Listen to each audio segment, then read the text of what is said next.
Violet Chen's hands trembled as she counted the crumpled bills for the third time. $47.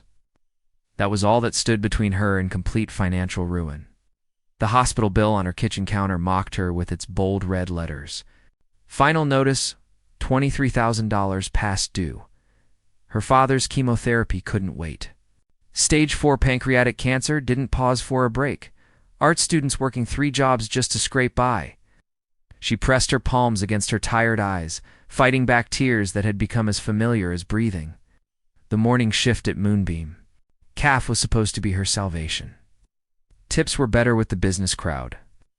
But as she tied her apron and forced a smile, Violet felt the weight of impossibility crushing her chest. Even with her night job cleaning offices and weekend gig at the farmer's market, she was drowning. Large espresso, extra shot, she called out, sliding the cup across the marble counter. The customer, a man in an expensive suit, barely glanced. Up from his phone, Sterling speaking. His voice was crisp, authoritative. No, I don't care about compatibility. It's a business arrangement, not a dating service.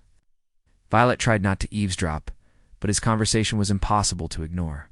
As she prepared the next order, I need someone who understands this is temporary, the man continued, his tone growing more frustrated. Marriage, 1 child, clean separation afterward. The agency keeps sending me romantics who want fairy tales. Her hand stilled on the espresso. Machine, marriage, child. She glanced over at the stranger tall, broad-shouldered with dark hair and sharp features that belonged on magazine covers. His steel-gray eyes reflected a coldness that matched his words. Money isn't the issue, he said, running his free hand through his hair. I'll pay handsomely for the right arrangement, but I need someone practical, not emotional. Violet's heart hammered against her ribs. This was insane. Absolutely insane. But as she looked at the hospital bill stuffed in her purse, desperation whispered louder than reason. When he ended the call, she found herself walking toward his table, her legs moving before her brain could stop them. Excuse me, she said, her voice barely above a whisper. Blah. I couldn't help but overhear your conversation. He looked up, eyebrows raised in surprise. Up close, his features were even more striking: angular jaw, full lips, and those intimidating gray eyes that seemed to see right through her. Your business arrangement, she continued, her cheeks burning. I might be interested. He studied her for a long moment, taking in her coffee-stained apron, her tired face, the way her hands shook slightly. You're a waitress. Barista, she corrected, then immediately felt foolish, an art student, and desperate. Something flickered in his expression, surprise, perhaps even intrigue. Sit down. She sank into the chair across from him, her heart pounding so hard she was certain he could hear it. I'm Marcus Sterling, he said, extending his hand. His grip was firm, warm, and sent an unexpected shiver up her arm. Violet Chen. Tell me, Violet Chen, what makes you think you're qualified for what I need? She took a shaky breath. I understand that sometimes love is a luxury people like us can't afford. I need money for my father's medical bills. You need what you need. Maybe we can help each other. Eyes narrowed, studying her with the intensity of a predator evaluating prey. And you'd be willing to have my child? No strings attached? The question hit her like a physical blow, but she forced herself to meet his gaze. If the terms are right. For several heartbeats, the only sound between them was the gentle hum of the cafe around them. Then Marcus Sterling leaned back in his chair, and for the first time since she'd approached him, he smiled. We should discuss this properly. Are you free tonight? Violet nodded, knowing she was about to change her life forever. The upscale restaurant Marcus had chosen for their evening meeting felt like another world entirely. Crystal chandeliers cast warm light over pristine white tablecloths, and a soft murmur of conversation mixed with the gentle clink of expensive silverware. Violet smoothed her only decent dress, a simple black piece. She'd worn to her father's last hospital consultation and tried not to feel overwhelmed. Marcus arrived, precisely on time, having traded his business suit for dark jeans and a charcoal sweater that made his gray eyes even more striking. He moved with the confidence of someone who belonged in places like this, while she felt like an imposter. "Thank you for coming," he said, pulling out her chair with unexpected gentleness. "Thank you for dinner," she replied, then immediately wondered if she sounded too grateful, too desperate. Once they were seated, Marcus wasted no time. "I've had my lawyers draft a preliminary agreement." He slid a manila folder across the table. "Terms are generous." Violet's hands trembled as she opened the folder. The numbers made her gasp. "This is more than enough for my father's treatment. This is enough for everything. I don't do things halfway," Marcus said, watching her reaction carefully. "The arrangement would last 2 years. Marriage, pregnancy, birth, and a reasonable adjustment period. After that, a clean divorce. You'd receive half the money up front, half after the birth." She looked up from the documents, studying his face. "What do you get out of this?" "Besides the obvious, an heir. Someone to carry on what I've built." His expression was matter of fact, but she caught something deeper in his eyes. "Loneliness, perhaps. My board is pressuring me about succession. This solves that problem, and you don't want love? A real relationship?" Marcus's jaw tightened. "Love is inefficient. Quotes judgment, creates complications. This arrangement is clean, beneficial for both parties." Violet traced her finger. "Along the edge of the contract, what about physical intimacy? How would that work?" A flush crept up Marcus's neck, the first crack in his composed facade. "When you're ready, for conception purposes only. Clinical, if you prefer." "Clinical," she repeated, and something about the word made her stomach flutter with an emotion she couldn't name. "Living arrangements, you'd move into my penthouse? Separate bedrooms, of course. I travel frequently for business, so you'd have plenty of privacy." The waiter appeared, and Marcus ordered wine without consulting her. When it arrived, Violet took a large gulp, needing liquid courage for what she was about to say. "I have conditions." He raised an eyebrow. "Such as, first, I want to continue working until the pregnancy makes it impossible. I need to maintain some independence." "Agreed." "Second, I want regular updates on my father's treatment. I want to be involved in his care decisions." "Done." "Third," she hesitated, then forced herself to continue. "If we're going to be intimate, I want it to mean something. Even if it's just respect and care. I won't be treated like a surrogate." This time Marcus's pause was longer. He studied her face, and she saw something shift in his expression. Surprise, maybe even admiration. "You're not what I expected," he said quietly. "What did you expect? Someone more transactional? Cold, maybe?" "Maybe I am. Maybe desperation just makes me seem warmer than I really am." Marcus leaned forward, his voice dropping to almost a whisper. "I don't think that's true." For a moment, the restaurant faded away. There was only the intensity of his gaze, the way her heart skipped when he looked at her like that. Then the waiter returned to take their dinner order, breaking the spell. They spent the rest of the meal discussing practical details, timeline, living arrangements, what to tell people. By the time dessert arrived, Violet felt like she was planning a business merger rather than a marriage. "There's one more thing," Marcus said as they prepared to leave. "The wedding. It needs to be legal, obviously, but it doesn't have to be. Elaborate, I understand. Would you prefer a courthouse ceremony?" Violet thought of her father lying in his hospital bed, and her heart clenched. "Could we do it soon? Before my father gets worse?" Marcus's expression softened. "Of course, this weekend if you'd like. That fast." Money expedites things. As they walked to the valet stand, Violet felt surreal. In 3 days, she would marry a man she'd known for less than 24 hours. A man who spoke of love like it was a disease, who wanted her child but not her heart. "Violet," Marcus said as they waited for his car. "Are you sure about this?" "Once we sign the papers, there's no going back." She looked up at him, this stranger, who was about to become her husband. Despite his cold words about efficiency and clean arrangements, there was something in his eyes, a vulnerability he tried to hide behind his business facade. "I'm sure," she said, and meant it. 3 days later, Violet stood in the courthouse wearing a cream-colored dress Marcus had insisted on buying for her. It was simple, but elegant, more expensive than anything she'd ever owned. Her father sat in his wheelchair beside her, weak, but determined to walk her down the short aisle to where Marcus waited.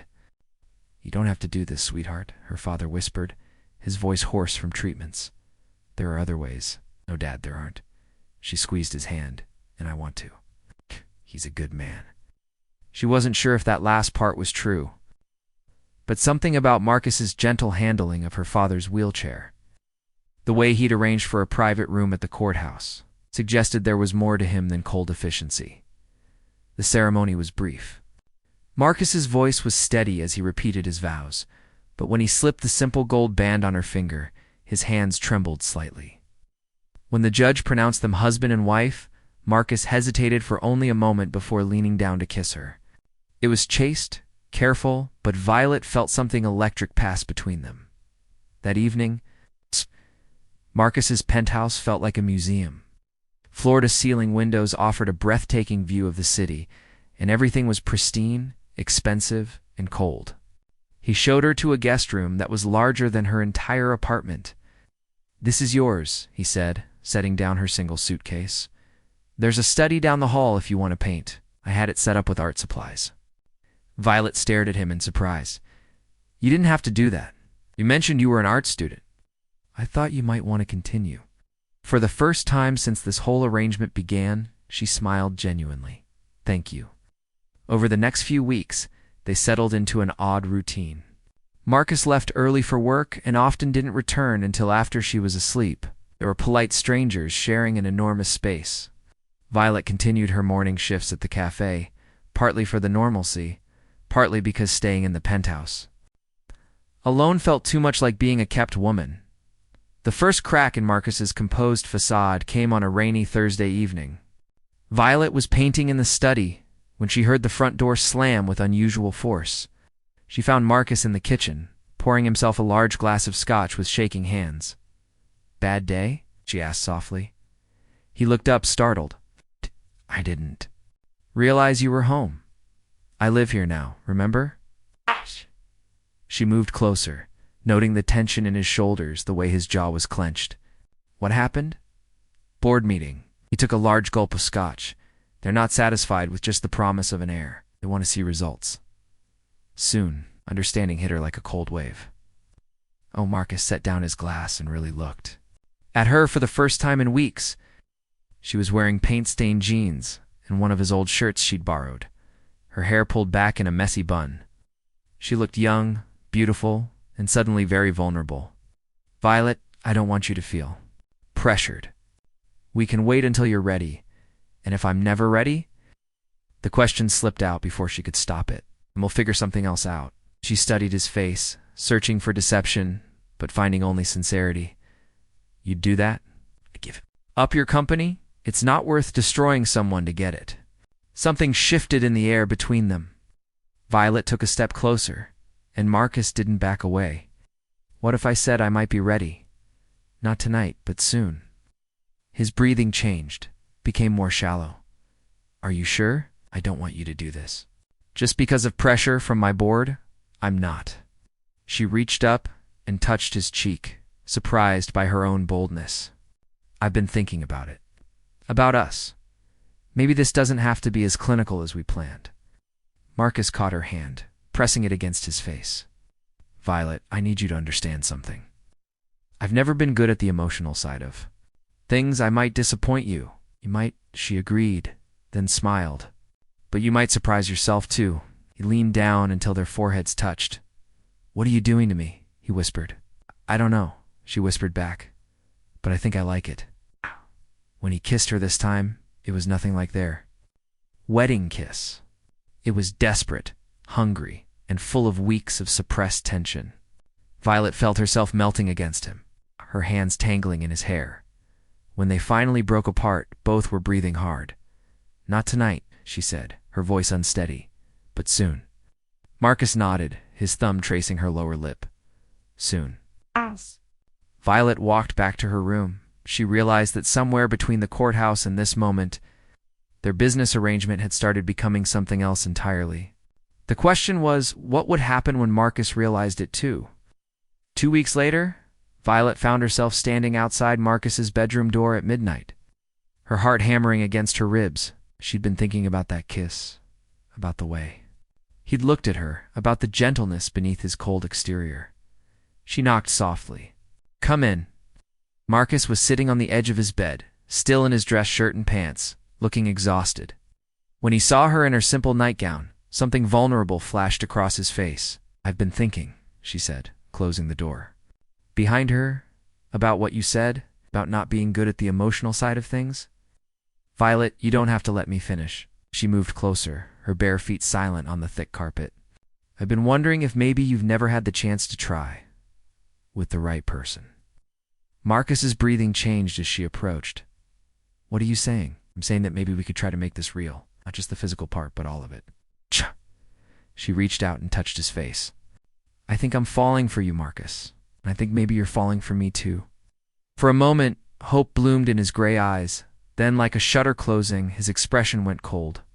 "You're mistaking gratitude for love," he said, standing abruptly and walking to the window. "I saved your father. Gave you money, of course. You think you care about me? That's not true, isn't it?" He turned back to face her, his voice harsh. "Do you know what I do, Violet? How did it build my fortune?" Something in his tone made her stomach clench. "You run a tech company." Marcus laughed bitterly. "That's what I tell people. The truth is, I buy failing companies, strip them for parts, and sell off the pieces. Thousands of people lose their jobs because of me. I destroy lives for profit." Violet felt the color drain from her face. "Marcus, there's more." His voice was relentless now. "The reason I need an heir is not just about the board. My father wrote a clause into his will. If I don't produce a child by my 35th birthday, the entire company goes to charity. I have 6 months, Violet. 6 months, or I lose everything." "You're 34, she whispered. "Yes, and I've spent the last year trying to find someone. Willing to have my child for money? You were just desperate enough to say yes." Each word hit her like a physical blow. "So this was all about the deadline. Everything you said. The way you've been acting was me trying to make this easier for both of us." Marcus's facade was cracking, pain leaking through. "But you want to make it real, and I can't let you do that. Not when you don't know who I really am." Violet stared at him, seeing past his cruel words to the man beneath. "You're pushing me away. I'm protecting you." "From what? From me?" The words exploded out of him. "From falling for someone who doesn't deserve it. From wasting your heart on a man who's forgotten how to love. Have you?" She challenged, moving closer despite his attempt to create distance. "Have you really forgotten?" "Yes," he said, but his voice cracked. "Then why are you crying?" Marcus reached up, surprised to find tears on his cheeks. "Violet, please. Just take the money and go. Find someone who can love you the way you deserve. What if I don't want someone else?" She was close enough to touch him now. "What if I want the man who set up an art studio for me, who held my father's wheelchair, so gently, who's been fighting his own feelings for weeks because he thinks he's not good enough?" "I'm not good enough. It's not your choice to make." She cupped his face in her hands. "You want to know what I see when I look at you? I see a man who's spent so long protecting himself that he's forgotten how to let anyone in. But I'm already in, Marcus. I'm already here." For a long moment, they stood frozen. The truth hanging between them like a bridge neither was sure they could cross. Then Marcus broke. He pulled her against him, kissing her with a desperation that spoke of years of loneliness, of walls finally crumbling when they broke apart. Both were crying. "I don't know how to do this," he whispered against her hair. "I don't know how to be what you need. Neither do I," she whispered back. "But maybe we can figure it out together. What if I hurt you? What if you don't?" Marcus pulled back to look at her, really look at her, and saw something that took his breath away. Love. Real, honest, unconditional love. "Violet," he breathed. "Yes. I think I love you too." When he carried her to his bed that night, it wasn't about contracts or deadlines or obligations. It was about two broken people choosing to heal together, choosing to risk everything for the chance at something real later. As Violet slept in his arms, Marcus stared at the ceiling and wondered what he'd done to deserve this gift. And for the first time in his life, he began to believe he might be worth saving after all. 3 months later, Violet stood in the bathroom of their penthouse, staring at the positive pregnancy test with shaking hands. She should have been happy. This was what they'd planned, what Marcus needed to secure his inheritance. But all she could think about was the conversation they'd had the night before. "I've been thinking," Marcus had said, holding her close in bed, "about the company, about what I do for a living. What about it? I want to change. I want to be the kind of man you believe I am." She'd kissed his chest, right over his heart. "You already are that man." Now, with the test in her hands, she realized that everything was about to change again. The question was, would it change for better or worse? She found Marcus in his study on a video call with his board of directors. Through the glass doors, she could see his tense posture, the way his hands clenched as he spoke. She waited until the call ended before entering. "How did it go?" she asked. "They're threatening a vote of no confidence." Marcus rubbed his temples. "I've been making changes, trying to restructure some of our practices. They think I'm going soft, are you?" He looked up at her and smiled, the real smile she'd come to love. "Completely, and I don't regret it." Violet took a deep breath and held out the pregnancy test.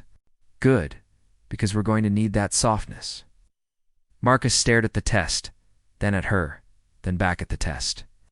Slowly, his face transformed with wonder. "We're having a baby? We're having a baby?" He was across the room in 3 strides, lifting her off her feet and spinning her around. When he set her down, there were tears in his eyes. "I love you," he said, kissing her forehead, her cheeks, her lips. "I love you so much." "I love you too." But even in their joy, Violet could see the shadow that crossed his face. "What is it?" "The board will be thrilled. This secures everything for them. And you're not happy about that?" Marcus sat heavily in his chair. "I don't want our child to be the reason I inherit a company built on other people's suffering. I don't want to explain to our son or daughter someday that their existence was part of a business transaction." Violet moved to perch on the arm of his chair. "So change it." "Not that simple. If I lose the company, we lose everything. The money for your father's treatment, this apartment, our security." "Marcus." She turned his face to look at her. "Do you really think I care about any of that more than I care about you being able to look at yourself in the mirror? But your father will understand. He raised me to have principles, not to compromise them for money." Marcus was quiet for a long moment. Then he reached for his phone. "What are you doing, calling my lawyer? If I'm going to lose the company, I want to do it on my terms."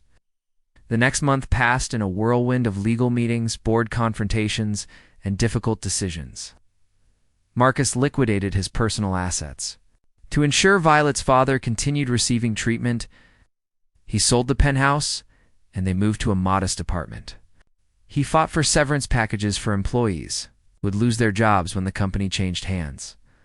On the day of the final board meeting, Violet sat in their small kitchen, her hand resting on her barely visible bump, waiting for Marcus to come home. When he finally walked through the door, she couldn't read his expression.